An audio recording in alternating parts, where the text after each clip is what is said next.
ito ay ibabahagi natin ng mga masuswerteng halaman sa ating opisina at bahay na pang-akit ng swerte.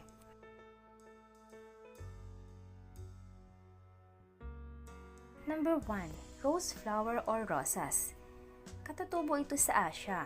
Ang rosas ay pangkaraniwan at tanyag na halaman na namumulaklak sa India. Ang rose ay pinaniniwalaan upang maakit ang pag-ibig at pagpapagaling at swerte. Ang mga ito ay may maraming simbolikong kahalagahan na nauugnay sa iba't ibang mga bulaklak ng kulay. Ang mga bulaklak ng rosas ay labis na mabango maliban kung ang mga species na binuo para sa malaki at maraming shades na pamumulaklak para sa commercial na paglilinang. Pangalawa, bulaklak ng carnation. Katutubo ito sa Mediterranean. Isinasalin ito sa bulaklak ng pag-ibig. Ang bulaklak ng carnation ay matatagpuan sa isang malawak na hanay ng mga kulay. Sa pangkalahatan, ito ay nagpapahayag ng pagmamahal, pagkahumaling at pagkakaiba-iba. Habang ang bawat kulay ay nagdadala ng isang natatanging at mayaman na samahan na may malakas na damdamin ng tao. Nagpapahayag ang puting mga carnation ng purong pag-ibig at good luck. Ang pula naman ay sumasagisag sa paghanga at ang dark red naman ay kumakatawan sa malalim na pag-ibig at affection. Habang ang lila ay nagpapahiwatig ng kapilyuhan at ang pink ang nagdadala ng greatest significance. Pangatlo, four-leaf clover. Ang apat na dahon ng clover ay isang bihirang variation ng karaniwang tatlong dahon ng clover. Ayon sa tradisyon, ang gayong mga clover ay nagdadala ng good luck at ang apat na dahon naman ng clover ay kumakatawan naman sa pag-asa, pananampalataya, pag-ibig at swerte. Ito ay isa sa pinaka-auspicious na good simbolo ng buong mundo. Sa tradisyon ng Irish, ang tatlong dahon ng clover ay kumakatawan sa banal na Trinidad. Isang dahon para sa ama, isa para sa anak na lalaki at ang isa ay para sa banal na espiritu. Kapag natagpuan mo na may apat na dahon ito ay kumakatawan naman sa biyaya ng Diyos at bihira lamang itong mahanap. Pang-apat, tulsi herbs o mas kilala bilang holy basil. Ang tulsi ay isa sa pinagpipitagang halaman. Kilala ito bilang banal na basil sa Ingles at tulasi sa Sanskrit. Bukod sa napakalaking mitolohiya at relihiyosong kahalagahan, ito ay naglilinis din ng hangin, pumapatay ng bakterya, tumatanggi sa mga negatibong energies, at lumilikha ng positibo sa sino mang kumakain ito. Panglima, rosemary herb. Ang rosemary ay napaka-popular na halaman ng halamang gamot at ang mga bulaklak nito ay asul. Ang palumpong pagkatapos ay kilala bilang mga rosas ni Maria. Ang rosemary ay tinuturing na mapalad at sagrado sa mga sinaunang taga-Egypt, Roma at Griego. 6. Jasmine flower. Katutubo ito sa Asya. Ang pangalan nito ay nagmula sa salitang Persian na Yasmin na nangangahulugang regalo mula sa Diyos.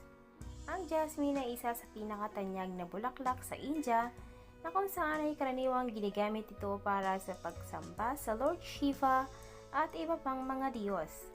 Ang mga bulaklak ng jasmine ay makahulugan. Sinasagisag nila ang iba't ibang mga damdamin ng buhay sa iba't ibang kultura. Ang ilan sa mga ito ay kasama ang pag-ibig, pagmamahalan, kahinhinan, pagkamalikhain at pagiging maibigin. Sa mga kasalan sa Hindu, ang mga bulaklak ng jasmine ay madalas na ginagamit bilang bulaklak ng pangkasal upang magsimbolo ng isang pangako bilang isang malalim at walang hanggang pag-ibig sa pagitan ng mag-asawa. Pampito, aloe vera. Ang aloe vera ay nagdadala ng swerte, ornamental at medicinal plant. Nakilala sa maraming karaniwang pangalan kabilang ang Chinese aloe, Indian aloe, true aloe, Barbados aloe, burn aloe, first aid plant at iba pa. Pangwalo, Sansevieria. Ang Sansevieria ay napaka-popular na houseplant. Mayroong maraming mga lokal na pangalan tulad ng snake plant, or dila ng biyanan, apaka ng viper at iba pa. Tulad ng bawat feng shui, ang halaman ay itinuturing na magdadala ng magandang kapalaran. Ang snake plant ay bahagi ng nasa Clean Air Study at tatagpuan itong epektibo sa pagpapabuti ng panloob na kalidad ng hangin. Number 9, money plant.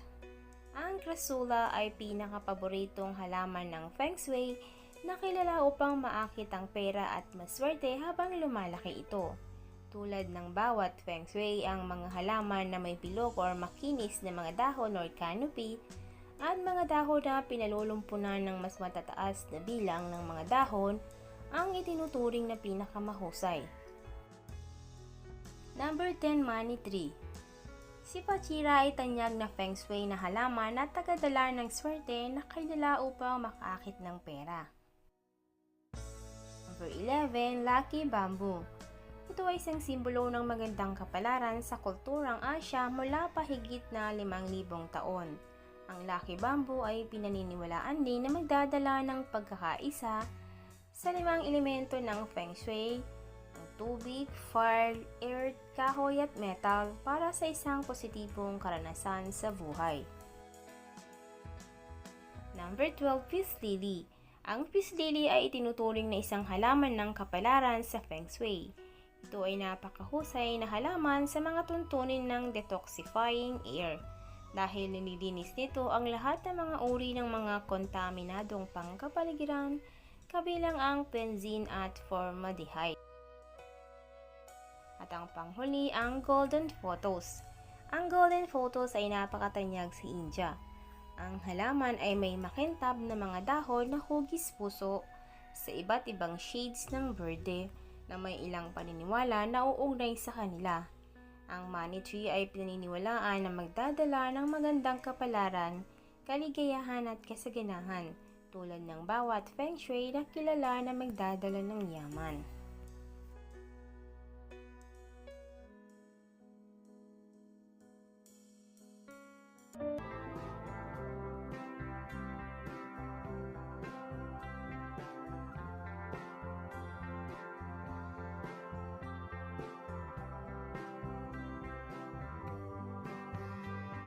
Dati ang aking buhay ay kulang sa sigla. Gandang taglay ko ay hindi nila makita. Ngunit nang ikaw ay makilala, ang beauty ko lililingon na. So pick and pack, shop till you drop. Sa easy shop, gagandang buhay. Shop till you drop. Sa easy shop, mundong magiging makulay. Pick and pack. Shop till you drop. Sa easy shop, gaganda ang buhay. Pick and pack. Shop till you drop. Sa easy shop, mundong magiging makulay.